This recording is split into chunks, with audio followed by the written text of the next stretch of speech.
तो आज हम एक बहुत इंटरेस्टिंग टॉपिक डिस्कस करेंगे जिसका नाम है ब्लड। ब्लड तो हम सभी जानते हैं और ब्लड एक इतना इंटरेस्टिंग टॉपिक है कि इसमें इंटरेस्ट पुराने टाइम से लोगों का बहुत ज़्यादा रहा है। क्यों? क्योंकि बॉडी का अगर कोई हिस्सा अंदर का दिखता था तो वो ब्लड ही था। बाहर से तो दिखता है लेकिन अंदर तो लोगों को कुछ भी नहीं पता अंदर क्या होता था। भाई बॉडी कटी, कहीं भी कट लगा तो ब्लड निकला। तो ब्लड एक ऐसी चीज़ रही है शुरू से जिसमें लोग ना बहुत इंटरेस्टेड रहे हैं जानने में। इतने इंटरेस्टेड कि पुराने ज़माने में मतलब इसकी इंपॉर्टेंस भी इतनी थी लोगों को कि लोगों को पता था कि लाइफ के लिए बहुत ज़रूरी है। और इसलिए कितने लोग तो इसको वाइटल फ्लूइड बोला करते थे, मतलब वो फ्लूइड जो लाइफ के लिए बहुत इंपॉर्टेंट है। इवन एंशियंट रोम में जब ग्लेडिएटर्स लड़ने के लिए जाते थे तो ऐसा भी रिचुअल होता था कि वो ब्लड ड्रिंक करते थे लड़ने से पहले, ताकि उनके अंदर एक एनर्जी, एक वाइटलिटी आ जाए। ठीक है, तो आज आप इसी जर्नी पर चलेंगे, समझते हैं कि ब्लड क्या होता है। तो सबसे पहले ब्लड है क्या?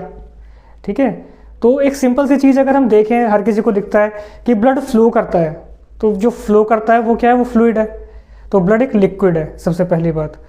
दूसरी बात, ब्लड बॉडी के अलग अलग पार्ट्स को, अलग अलग टिश्यूज़ को आपस में कनेक्ट करता है, कम्युनिकेट करता है, एक सपोर्ट प्रोवाइड करवाता है, न्यूट्रिशन प्रोवाइड कर पाता है। तो ये एक तरह की कनेक्टिव टिश्यू है।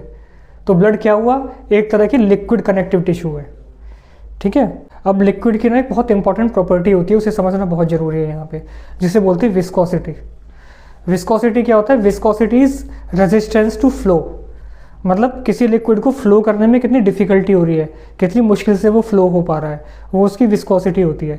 जैसे पानी तो हमने देखा है कितनी आसानी से फ्लो हो जाता है, वहीं उसके साइड में अगर आप ऑयल रख दो तो उसको थोड़ी सी डिफ़िकल्टी होगी फ्लो करने में पानी के मुकाबले। और वहीं अगर उसके साथ में हनी रख दो तो वो तो और भी ज़्यादा दिक्कत होगी उसको फ्लो करने में। तो यानी कि हनी की विस्कोसिटी ऑयल से ज़्यादा है, ऑयल की विस्कोसिटी पानी से ज़्यादा है। ठीक है, ऐसी ब्लड की भी एक विस्कोसिटी का लेवल होता है। ठीक है, वो 4.5 to 5.5 टाइम्स ज़्यादा होती है नॉर्मल पानी से विस्कोसिटी। तो ये विस्कोसिटी मेंटेन रखनी ना बहुत ज़रूरी होती है ब्लड के अंदर, क्योंकि अगर मान लो खून ज़्यादा पतला हो गया या खून ज़्यादा थिक हो गया, ज़्यादा विस्कस हो गया, तो हार्ट को दिक्कत आ सकती है, उसे पंप करने में, ये सब करने में हार्ट पे ज़्यादा स्ट्रेस पड़ता है। ठीक है, तो विस्कोसिटी मेंटेन रखनी बहुत ज़रूरी होती है, जो कि मेंटेन रखना काम होता है प्लाज्मा प्रोटीन्स का, वो मैं अभी आगे समझाऊंगा। ठीक है, अब यहाँ पे एक बात और होती है। ठीक है, जो ब्लड है हमारा वो एक तरह का नॉन न्यूटोनियन फ्लूइड है। ठीक है, नॉन न्यूटोनियन फ्लूइड्स वो होते हैं जो न्यूटन के विस्कोसिटी के लॉ को फॉलो नहीं करते। न्यूटन के अकॉर्डिंग कोई भी जो लिक्विड होता है, कोई भी फ्लूइड होता है, उसकी विस्कोसिटी हमेशा कांस्टेंट रहती है। जैसे पानी है, पानी को आप कहीं से भी डालो, कुछ भी करो, कितना भी उछालो, उसकी विस्कोसिटी हमेशा वही रहेगी। ठीक है, नॉन न्यूटोनियन फ्लूइड्स वो होते हैं जो इस चीज़ को फॉलो नहीं करते, मतलब उनकी विस्कोसिटी वेरी करती है। ठीक है, तो ब्लड उसी के अंदर आता है। ब्लड को अगर ज़्यादा शेक कर दो, ज़्यादा पावर से पंप कर दो, तो वो उसकी टेंडेंसी होती है कि उसकी विस्कोसिटी कम होने लग जाती है। और अगर उसको स्टैंडिंग छोड़ दो ऐसे ही तो उसकी विस्कोसिटी बढ़ने लग जाती है। क्यों? क्योंकि जो आरबीसीज होती हैं वो आपस में स्टैक करने लग जाती हैं और उसकी वजह से उसकी जो डेंसिटी है बढ़ने लग जाती है, तो वो ज़्यादा विस्कस होने लग जाता है। ठीक है, तो ये बात जाननी और समझनी बहुत ज़रूरी है। अब हम चलते हैं इसके बाद ब्लड के फंक्शंस पे। अब ब्लड हमने देखा कि भाई बहुत इंपॉर्टेंट टिश्यू है, तो उसके फंक्शंस क्या होते हैं? सबसे इंपॉर्टेंट फंक्शन जो ब्लड का है वो है ऑक्सीजन को ट्रांसपोर्ट करना। लंग्स से ऑक्सीजन को बॉडी के बाकी पार्ट्स में ले जाना, ताकि वहाँ मेटाबॉलिज्म हो सके। ठीक है, वो उसको यूटिलाइज कर सकें, जो कि लाइफ के लिए बहुत इंपॉर्टेंट है। उसके अलावा वहाँ से कार्बन डाइऑक्साइड को लेना और लंग्स के थ्रू निकालना, वो ट्रांसपोर्ट करना भी ब्लड का ही काम होता है। दूसरा, जो भी हम खाते हैं, जीआईटी से खाने को एब्जॉर्ब करना। ठीक है, और जो जितने भी न्यूट्रिएंट्स उसके थ्रू आए हैं उनको बॉडी में अलग अलग सेल्स को प्रोवाइड कराना, ताकि उनकी ग्रोथ हो सके अच्छे से, वो अपनी फंक्शनिंग बहुत अच्छे से कर सकें। ठीक है, इसके अलावा एक इम्पॉर्टेंट काम क्या होता है कि जितने भी हमारी एंडोक्राइन ग्लैंड्स होती हैं, वो जो हार्मोन्स रिलीज़ करती हैं, वो ब्लड के अंदर ही हार्मोन्स को रिलीज़ करती हैं, तो उनको भी ब्लड ही कैरी करता है इफेक्टेड ऑर्गन्स तक। ठीक है, और क्या काम होता है ब्लड का? और ये हमारी बॉडी का थर्मो रेगुलेशन में बहुत हेल्प करता है। मान लो ठंड ज़्यादा है तो वो बॉडी के उन पार्ट्स में जाएगा जहाँ ठंड लग रही है और वार्मथ प्रोवाइड कराएगा। मान लो गर्मी ज़्यादा है तो एक्सेस हीट को रिलीज़ करने में भी ब्लड हेल्प करता है। ठीक है, और क्या काम करता है? और इम्पॉर्टेंट मिनरल्स होते हैं, ठीक है, बॉडी के अंदर, ब्लड के अंदर, तो उनको ट्रांसपोर्ट करना भी ब्लड का ही काम होता है, अलग अलग पार्ट्स में पहुंचाना। इसके अलावा एक बहुत इंपॉर्टेंट काम होता है ब्लड का, वो क्या होता है? बॉडी का डिफेंस, बॉडी का प्रोटेक्शन, यानी कि इम्यूनिटी। ठीक है, जो कि मेनली वाइट ब्लड सेल्स के थ्रू होती है, वो भी ब्लड का ही पार्ट है। ठीक है, तो ये इम्पॉर्टेंट फंक्शंस हैं ब्लड के। तो अब अगर पुराने टाइम में दोबारा जाएं तो हिपोक्रेट्स ने एक बार क्या एक्सपेरिमेंट किया, उन्होंने ब्लड लिया थोड़ा सा और एक ट्रांसपेरेंट ट्यूब में डाल के रख दिया 1 घंटे के लिए, देखने के लिए, जस्ट क्यूरियोसिटी की इसके अंदर क्या होता है। तो फिर जब उन्होंने 1 घंटे बाद उसको ऑब्जर्व किया तो पाया कि ब्लड 3 पार्ट्स में डिवाइड हो गया। तो उससे हमें ये पता चलता है, आज भी अगर आप एक्सपेरिमेंट करोगे तो ब्लड 3 पार्ट्स में डिवाइड हो जाता है, यानी कि ब्लड के 3 कॉन्स्टिट्यूएंट्स होते हैं मेजर। क्या क्या होते हैं वो? एक तो सबसे पहले जो आरबीसीज होती हैं उनमें वेट होता है, तो ग्रेविटी की वजह से सबसे पहले सेटल डाउन हो जाती है नीचे की तरफ, ठीक है। तो 45% जो पार्ट होता है वो रेड ब्लड सेल्स का होता है। उसके ऊपर, ये मैंने वैसे ब्लू में दिखाया हुआ है बट एक्चुअली वाइट होता है, इसको बोल देते हैं बफी कोट, ठीक है। ये वाइट ब्लड सेल्स से और प्लेटलेट से मिलकर बनता है। ये नियर अराउंड 1% के आसपास होता है। उसके अलावा जो सारा एम्प्टी फ्लूइड टाइप स्पेस बचता है ना, जो लिक्विड पार्ट बचता है सारा, ठीक है, उसको बोलते हैं प्लाज्मा। तो अब हम समझते हैं कि प्लाज्मा क्या होता है, ठीक है। आज हम मेजरली प्लाज्मा को अंडरस्टैंड करेंगे। प्लाज्मा सबसे इंपॉर्टेंट है, 92% वाटर होता है, ठीक है, 92% वाटर। उसके अलावा उसके अंदर 8% क्या होते हैं? डिजॉल्व सॉलिड्स होते हैं।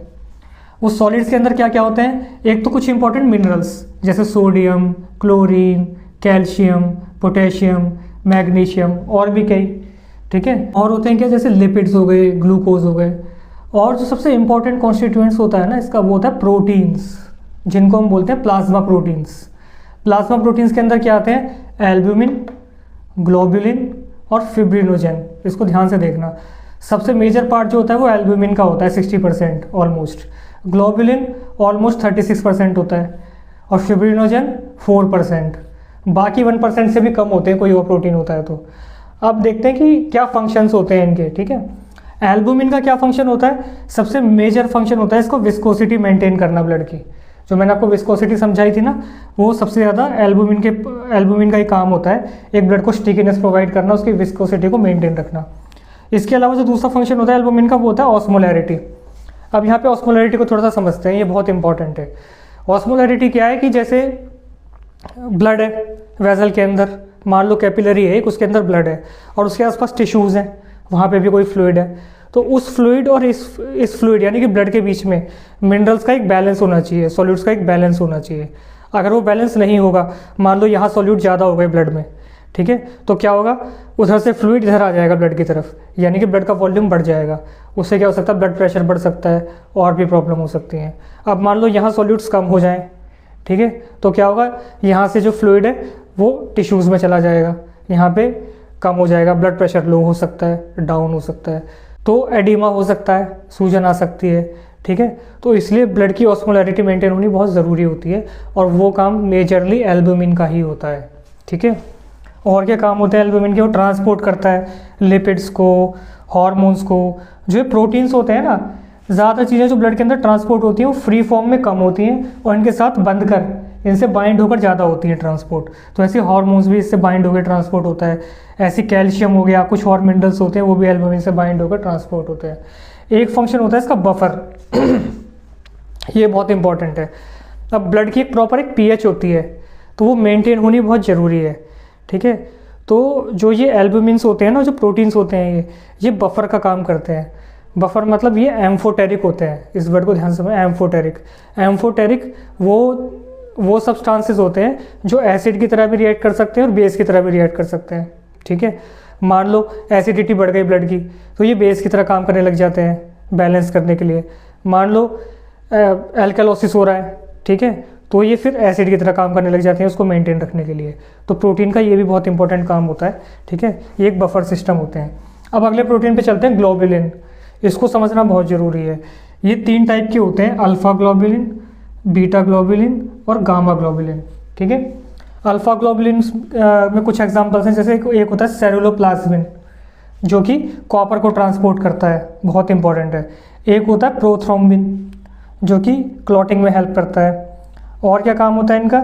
ये भी लिपिड्स को ट्रांसपोर्ट करते हैं। कुछ फैट सॉल्युबल विटामिन्स होते हैं, उनको भी ये ट्रांसपोर्ट करते हैं और कुछ हार्मोन्स को भी ये ट्रांसपोर्ट करते हैं, ठीक है। इसके अलावा होता है बीटा ग्लोबुलिन। बीटा ग्लोबुलिन के कुछ एग्जांपल्स हैं, जैसे ट्रांसफेरिन जो कि आयरन को ट्रांसपोर्ट करता है, ठीक है। अगला एग्जांपल होते हैं complement proteins. Complement proteins immunity का पार्ट होते हैं। ये जब हम आगे इम्यून सिस्टम पढ़ेंगे तो उसमें समझाएंगे कि डिटेल में कि क्या होते हैं कॉम्प्लीमेंट प्रोटीन्स, ठीक है। और ये भी लिपिड्स के ट्रांसपोर्ट में हेल्प करते हैं। इसके अलावा जो अगला होता है वो होता है गामा ग्लोबुलिन, ठीक है। गामा ग्लोबुलिन तो हम सबको पता है, गामा ग्लोबुलिन एंटीबॉडीज़ होते हैं जो कि जो इन्फेक्शंस होते हैं उनसे फाइट करने में हेल्प करते हैं, ठीक है। एक डिफेंस मैकेनिज्म होता है, ठीक है। इसके अलावा जो अगला प्रोटीन होता है वो होता है फिब्रिनोजन। फिब्रिनोजन क्या करता है, वो एक फाइब्रस टिश्यू बनाता है, उसको बोलते हैं फिब्रिन, ठीक है, जो कि क्लॉटिंग में हेल्प करती है। जहाँ पे भी चोट लगेगी या मान लो ब्लड लीक कर रहा है तो सबसे पहले वहाँ पे फिब्रिनोजन जाके एक मैशी नेटवर्क सा बना देता है, उसके ऊपर होती है बाकी क्लॉटिंग जो होती है, ठीक है। तो ये फिब्रिनोजन बहुत इंपॉर्टेंट है क्लॉटिंग के लिए, ठीक है।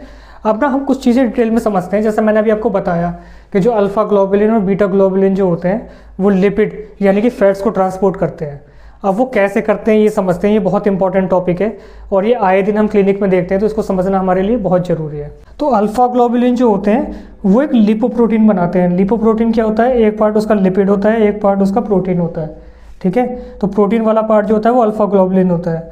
तो ये जो लिपोप्रोटीन बनाते हैं वो होता है HDL या हाई डेंसिटी लिपोप्रोटीन, जिससे हम सब जानते हैं, बोलते हैं भाई गुड कोलेस्ट्रॉल होता है, बट एक्चुअली ये प्योरली कोलेस्ट्रॉल नहीं है, ये एक लिपोप्रोटीन है, ठीक है, हाई डेंसिटी लिपोप्रोटीन।